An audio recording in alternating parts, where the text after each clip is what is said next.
Salam alaikum, Azul Fillaoun, bonjour. Ils sont bien seuls, les résistants égyptiens. Ils continuent de se battre contre la révolution, plutôt contre la contre-révolution qui les a privés d'un avenir qui s'annonçait prometteur. Ils sont bien seuls.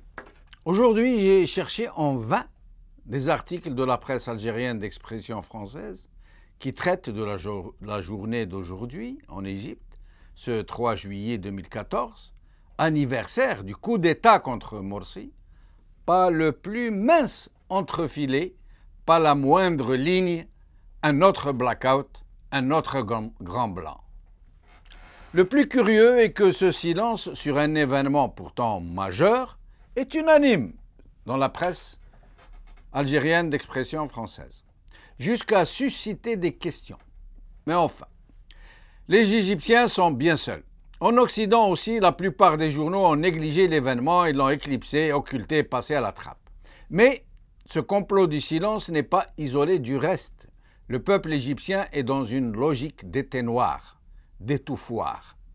Partout, dans une unanimité orchestrée dans ses moindres détails, toutes les puissances qui comptent ont décidé de soutenir Sisi le putschiste. Même des puissances qui en temps normal sont en concurrence, voire même en conflit larvé, ont décidé de se ranger toutes du côté de l'oppresseur, de l'illégitime, contre la démocratie. Et dire que ces mêmes puissances n'en finissaient pas de nous rebâcher leurs grands principes de démocratie, de droits de l'homme, de légitimité par les seules urnes. Quelle grossière arnaque et quel mépris pour notre intelligence. Quelle hypocrisie que celle de cet Occident qui galvanise nos aspirations à la démocratie au moment même où il soutient ceux qui nous oppriment et nous tuent. Nous avons oublié trop vite peut-être que ces soi-disant démocraties nous avaient colonisés, pressurés, réduits à l'état de serfs sur nos propres terres. Nous avions trop facilement fait table rase du traitement indigne de l'humain qui nous avait réservé des décennies durant. Nous avons passé en perte et profit les dommages irréparables qui nous ont causés, à la dévastation de notre identité, de ce chardon qu'ils ont semé dans nos esprits, de l'ignorance crasse dans laquelle ils nous ont plongés. Nous avions pensé trop vite que nous pouvions les singer, copier leur modèle de société, en faire des amis et des protecteurs, comme si des oiseaux blessés pouvaient se réfugier sous l'aile du rapace cruel. En fait, ce sont ces mêmes anciens colonisateurs, ces mêmes vampires qui se sont sustentés de notre sang, qui continuent de nous dominer, de décider de notre sort, de ce qui doivent nous diriger et quelle voie nous devons emprunter. La seule différence avec la colonisation brutale et directe que leurs prédécesseurs nous faisaient subir est que maintenant, ils agissent sur nous, de loin, un peu comme par le pied d'une télécommande. Plus besoin d'envoyer leurs colons trimés sur nos terres et nous faire suer le burnous. Plus besoin d'envoyer leurs soldats se faire tuer pour nous soumettre. Ils ont trouvé mieux. Ils prennent les plus vils parmi nous, en font leurs choses, des valets zélés, et ils les mettent à notre tête dans des parodies d'élections. Puis, ils font en sorte que nos armées soient à leur dévotion, à leur ordre, le doigt sur la couture du pantalon, en goinfrant leurs généraux, en permettant à leurs familles de s'installer chez eux, d'envoyer leurs gosses dans leurs universités, en leur facilitant le blanchiment des fortunes qu'ils nous ont subtilisées, en taisant les crimes de masse qu'ils ont commis contre nous. C'est exactement comme cela que ça se passe. C'est pour cela qu'après avoir été soumis à une sanglante répression, les Égyptiens sont victimes d'un complot du silence, que leurs voix sont étouffées, que les excès qui sont commis contre eux, contre leurs leaders sont tus. Mais s'il n'y avait que cela, nos peuples ne sont pas seulement victimes de ce néocolonialisme qui nous contrôle en désignant ces hommes à la tête de nos pays, comme cela s'est passé et se passe encore en Algérie et en Égypte.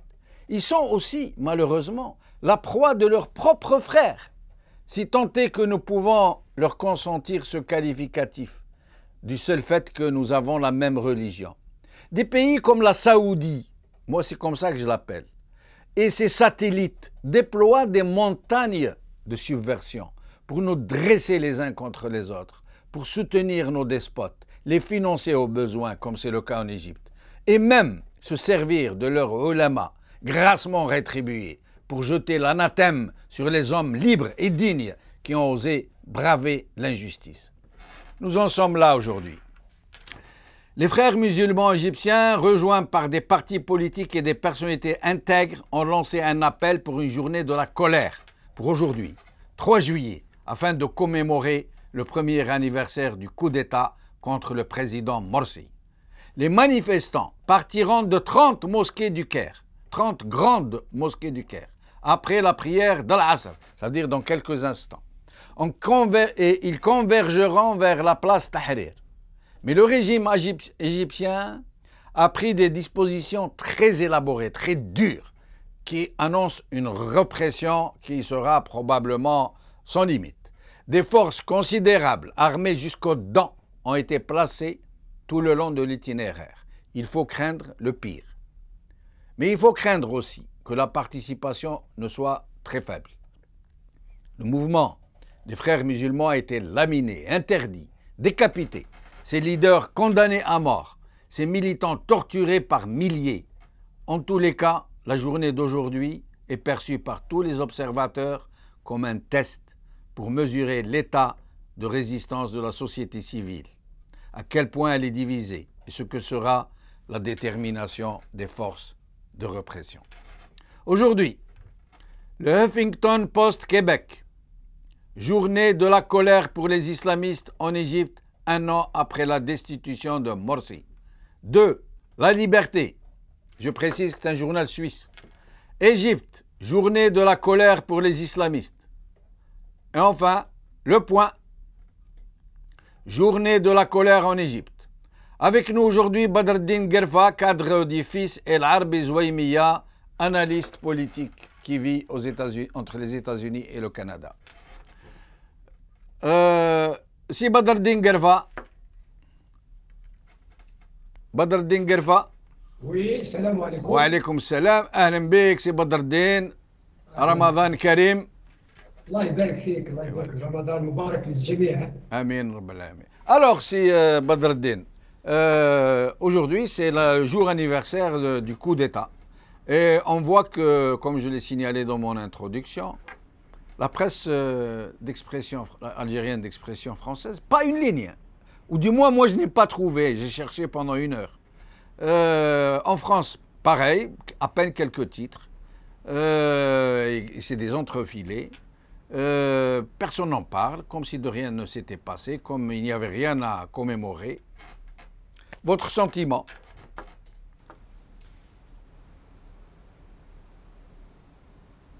C'est Badreddine.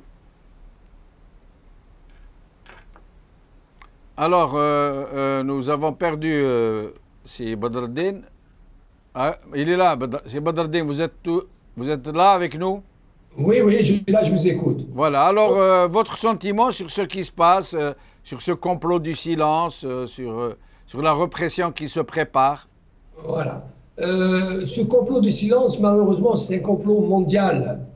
Ce qui est formidable, c'est que la femme égyptienne et la jeunesse égyptienne démontrent encore une fois que c'est des grands militants qui ne se lassent pas de militer d'une façon pacifique, mais en même temps, ils mettent à nu cette démocratie occidentale, ces slogans de liberté et de justice, que je dirais la justice à deux vitesses, la liberté à deux vitesses, la démocratie à deux vitesses. Bon, maintenant, c'est vraiment scandaleux ce qui s'est passé en Égypte. La presse mondiale n'en parle presque pas. Bien sûr, la presse en Algérie, c'est kiff-kiff, hein, c'est la même chose. Ça me rappelle un petit peu ce qui s'est passé en 92. Tout le monde est content. Ces forces, elles sont contentes pour que les peuples ne soient pas libres. C'est vraiment malheureux, mais c'est comme ça, c'est ce qui se passe. Mais C'est Badreddine Guerva, la communication par Skype est très mauvaise. Je vais demander aux techniciens de vous reprendre par téléphone. En attendant, nous allons prendre M. Larbi Zouaimia, qui est avec nous depuis les USA, je crois. C'est Larbi, merci d'avoir accepté notre invitation. Ah, c'est moi qui vous remercie. Merci de m'avoir permis de donner un avis. Hein. Oui, merci. Alors, votre avis, justement, sur cette question? Sur quelle question? Sur la question de la presse algérienne ou sur la question de Morsi? La question de cet anniversaire, de l'occultation de l'événement par la presse algérienne, de ce qui va se passer. Ok. Oui. Moi, c'est-à-dire, je peux pas faire, je suis pas un partisan des frères musulmans, mais l'épithète, le qualificatif que je peux donner à ce qui s'est passé en Égypte le 3 juillet 2013, c'est un coup d'État. Je ne peux pas faire aussi une analogie par rapport à ce qui s'est passé en Algérie en 1992 parce que pour moi il y avait une mutinerie politique et ce n'était pas le cas en Égypte. Il y avait des élections démocratiques, il y avait un président élu. Attendez, M. Zouaimia, je m'excuse de vous interrompre. Qu'est-ce que vous entendez par mutinerie politique? C'est-à-dire, moi, je ne peux pas faire une analogie. C'est une analogie ou chercher des similitudes entre ce qui s'est passé en 1992 en Algérie et ce qui s'est passé en Égypte en 2013. Ça veut dire, selon vous, Attendez, en 1992, oui. c'est un topo. C'est un topo algérien avec ses caractéristiques politiques, sécuritaires, tout. Oui. Mais en Égypte, nous étions, il y a une année, dans une phase où les extrêmes sont éclatés. Les esprits apaisés, il y a une ouverture démocratique mondiale. Je peux dire que le président Morsi a été élu démocratiquement. Ça, c'est mon point de vue. Non, mais M. Larbi Zouaimia, excusez-moi, ce n'est pas le sujet de notre jour, mais je veux juste clarifier quelque chose. Est-ce que vous voulez dire que ce qui s'est passé en 92 en Algérie n'est pas un coup d'État? Je ne peux pas le qualifier de coup d'État. Il s'agit d'un arrêt de processus électoral qui a été fait. Oui. Il y avait des gens qui n'étaient pas au pouvoir, qui n'avaient rien dans le port d'Alger, qui étaient pour l'arrêt du processus électoral, vu certaines circonstances que j'appelle, moi, mutinerie politique. Mais dans ce cas, en Égypte aussi, ce n'est pas un coup d'État. C'est un arrêt du processus politique. Appelons-le comme on veut, ce n'est pas un coup d'État. Les pro-Sisi le disent aussi, ce n'est pas un coup d'État, c'est un réajustement politique.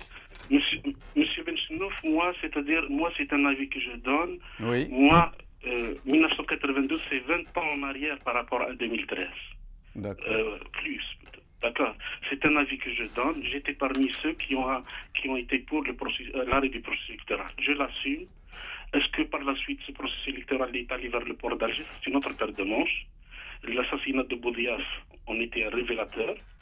Il n'y avait pas de cette ouverture médiatique, il n'y avait rien du tout. Les Algériens affrontaient une expérience nouvelle. Il y avait des erreurs de part et d'autre. Il y avait aussi un courant, on ne peut pas faire aussi un bon marché.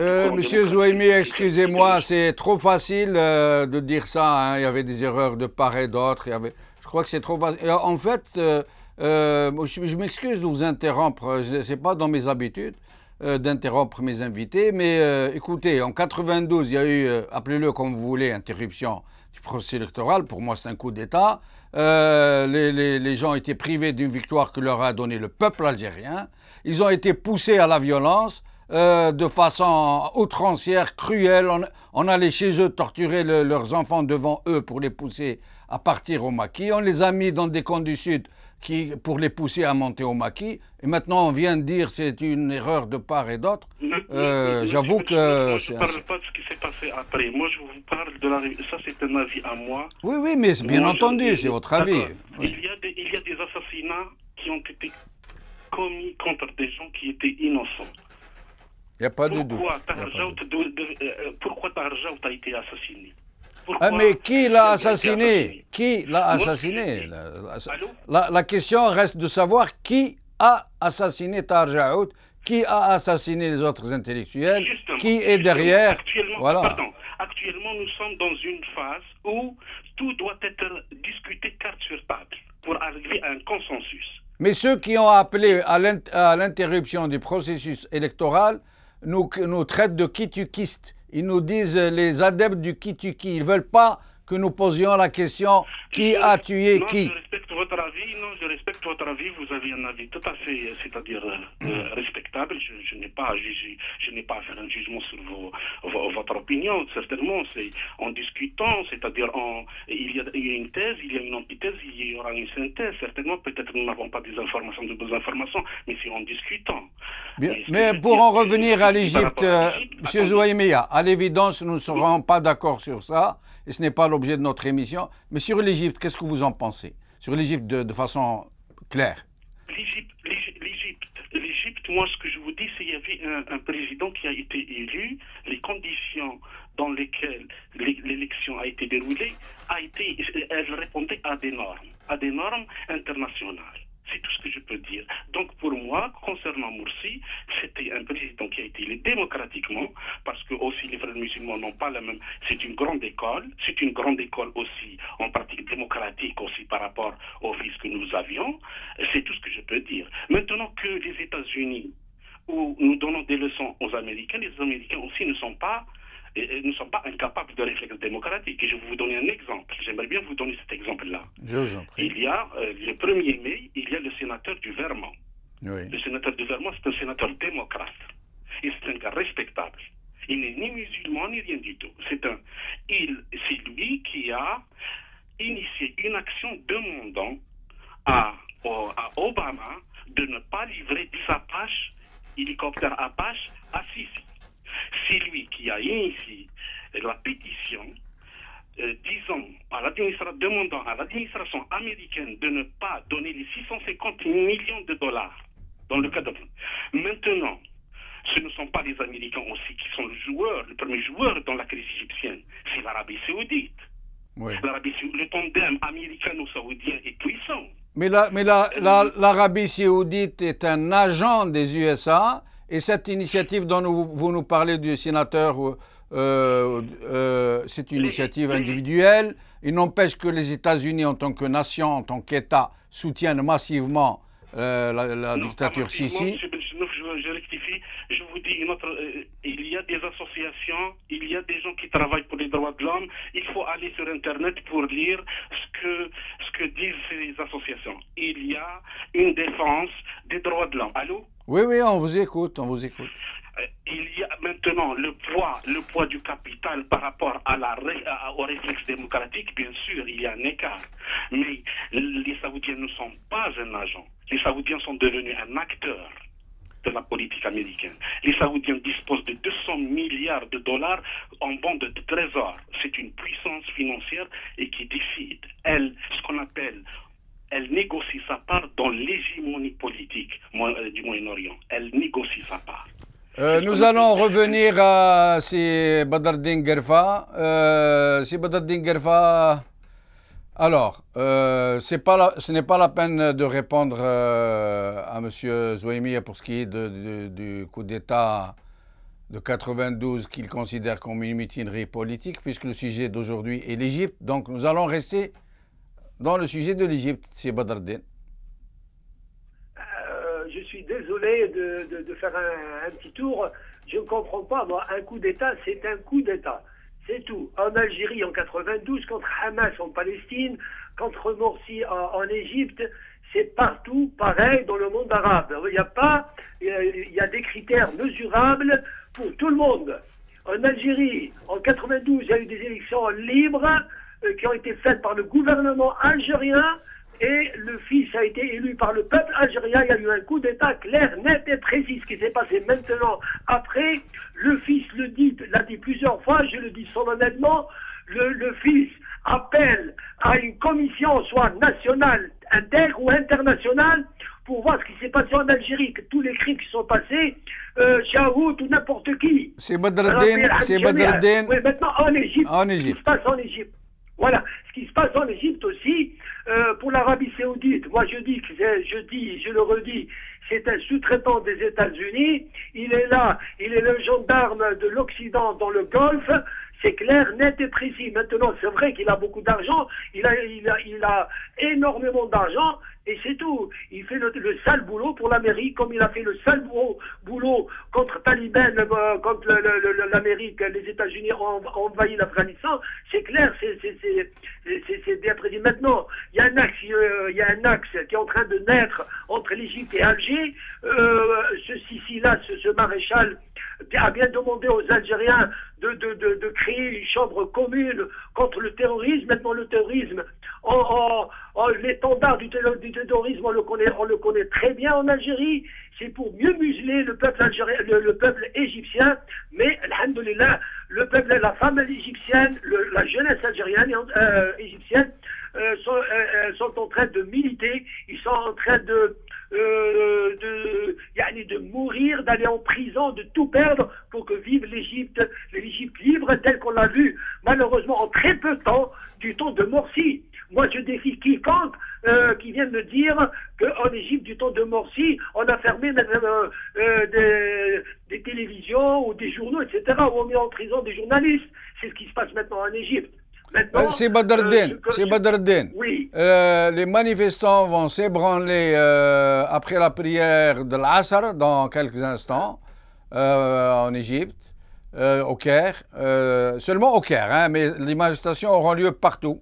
Mais on s'est ébranlé de 30 grandes mosquées kairotes vers la place Tahrir. Mais l'armée s'est préparée, elle a bouché un peu par ce qu'elle a pu, mais ils sont armés jusqu'aux dents et ils se préparent, nous dit-on, à réagir très violemment. Que pensez-vous qu'il puisse se passer maintenant? Moi, écoute, moi je défie le gouvernement égyptien et je défie le gouvernement émirati de l'Arabie Saoudite pour qu'ils laissent les Égyptiens manifester. On verra ce que sera la place Tahrir. Maintenant, c'est vrai, c'est un pouvoir dictatorial, c'est un pouvoir à la solde des États-Unis et d'Israël.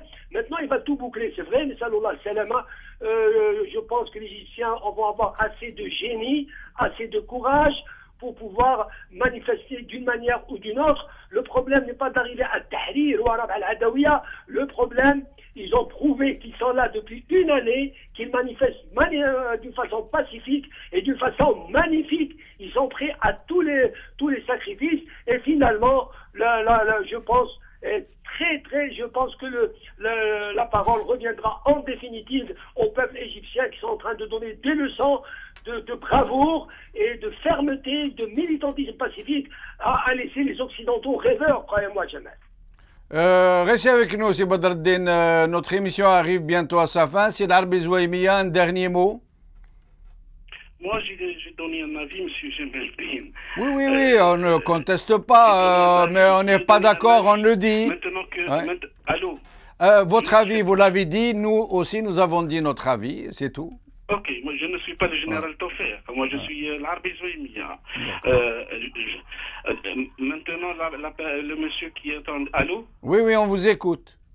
le monsieur, j'ai bien aimé la partie là où le monsieur, votre invité, a parlé d'une commission. C'est très bien, ça, c'est bien, c'est pour clarifier la situation, c'est bien. Mais c'est pas de juger, d'anticiper. Mais le fils l'a toujours, c'est l'Arbi, excusez-moi de vous interrompre, le fils l'a toujours revendiqué. Les leaders du fils ont toujours dit, nous voulons une commission et nous acceptons de passer en justice, devant une justice libre et indépendante, à condition que les généraux passent avec nous et que le peuple nous juge.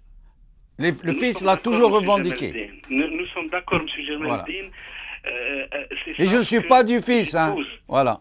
Oui. Non, je sais, j'épouse cette idée. Ouais. Et lorsque la clarification, si commission il y aura, la rectification s'imposera. C'est tout ce que je peux dire. La rectification, toute personne doit rectifier ses positions et de voir plus clair, mais c'est pour cela que je vous dis, tout doit être mis carte sur table pour voir, pour savoir qu'est-ce qui s'est passé exactement. Arbi Zouamia, merci beaucoup, en espérant vous revoir bientôt sur la Al-Magharibiya. Si Badreddine, on n'y peut rien. On parle de n'importe quoi, on retombe toujours sur le problème de ce qui s'est passé dans notre pays, malheureusement. Il y a tellement de choses en commun avec l'Égypte qu'on ne peut pas ne pas en parler. Mais sinon, un dernier mot au sujet de nos frères égyptiens. Un dernier mot pour nos frères égyptiens. Je dis que toujours ce mot du Morchid, Selmiyatuna Aktar min Rasas, ce militantisme magnifique ce militantisme pacifique qu'ils sont en train de montrer au monde me subjugue, je vous assure, si jamais. Et c'est incontestablement le peuple égyptien vaincra et le peuple égyptien vivra dans la démocratie, la liberté et la justice, quels que soient les sacrifices qu'il donnera. Un petit mot pour l'Algérie. Oui. Je le dis, je le redis. En Algérie, ce qui se passe en Égypte, ça se passe en Algérie. Et le fils, je le dis tout haut, pour qu'ils comprennent, votre invité et d'autres, nous sommes pour une commission nationale ou internationale d'Algérie. Nous avons, en 2006, il y avait bien un communiqué du fils qui était contre ce cinéma de Qanoun de la paix, de la réconciliation, de la foutaise. Nous sommes pour une vraie réconciliation, sans revanche, sans vengeance, mais après le devoir de vérité, de mémoire et de justice. On ne doit pas pardonner comme ça et tourner la page comme ça. Et en fin de compte, la parole reviendra au peuple. Badreddine Guerfa finira bien par tomber et la parole reviendra au peuple, Inch'Allah. Badreddine Guerfa, merci. Merci à l'Arbi Zouamia. Merci Badreddine Guerfa, en espérant vous revoir bientôt. Je rappelle que nous avions annoncé hier avec l'un des organisateurs de la manifestation qui doit se tenir aujourd'hui à Paris en faveur de la démocratie en Égypte. Les organisateurs m'ont demandé de vous annoncer qu'ils ont rectifié l'itinéraire. Ça va aller à partir de Barbès vers la République, je crois. Donc, la marche pour la démocratie en Égypte, pour commémorer ce premier anniversaire du coup d'État contre le président Morsi, cette marche a lieu aujourd'hui à Barbès, à 17h, à Barbès. Soyez nombreux. Merci beaucoup. Cette émission est maintenant terminée. Salam alaikum. Azul Fillaoun. À demain.